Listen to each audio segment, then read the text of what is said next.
In our society, what shows that we value fathers as parents? When it comes to child custody awards, i.e. the award of legal and/or physical custody, well, society values fathers far too little. I remember as a child going camping and discovering a crane fly in the tent. If you don't know what one is, just look up a picture of it and you'll know exactly what I mean.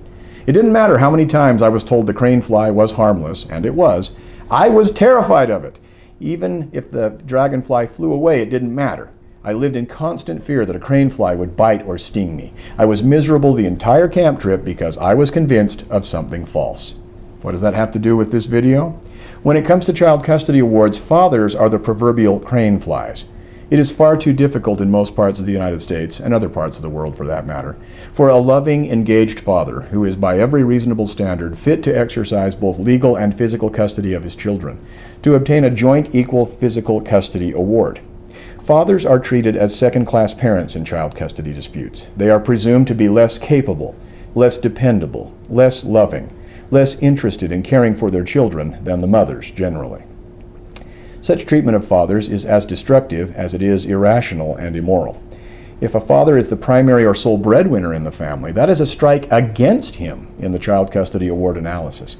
Courts pay the perfunctory compliment to a hard-working father, then turn around and tell him that because he works full-time to care for his family, because he's the only or the primary breadwinner, he's somehow unfit to exercise physical custody of his children even half the time. Granted, there are some jobs that make the exercise of joint equal physical custody impossible, but far too often courts simply presume that because a father works full-time, he could not possibly manage to exercise joint physical custody of his children effectively as well.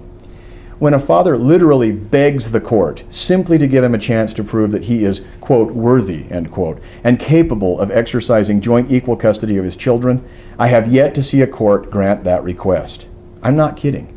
Courts deny such requests by claiming, without a scintilla of evidence, let alone verifiable proof, that if joint equal custody is so much as implemented on a brief experimental basis and fails, it would cause the children irreparable damage. With respect, that is patent nonsense, empty words, a transparently lame excuse. Consequently, fathers are held to a standard that is essentially impossible to satisfy when all they seek is the joint equal custody of their children for the purpose of ensuring the children are reared as much as possible by two loving and fit parents.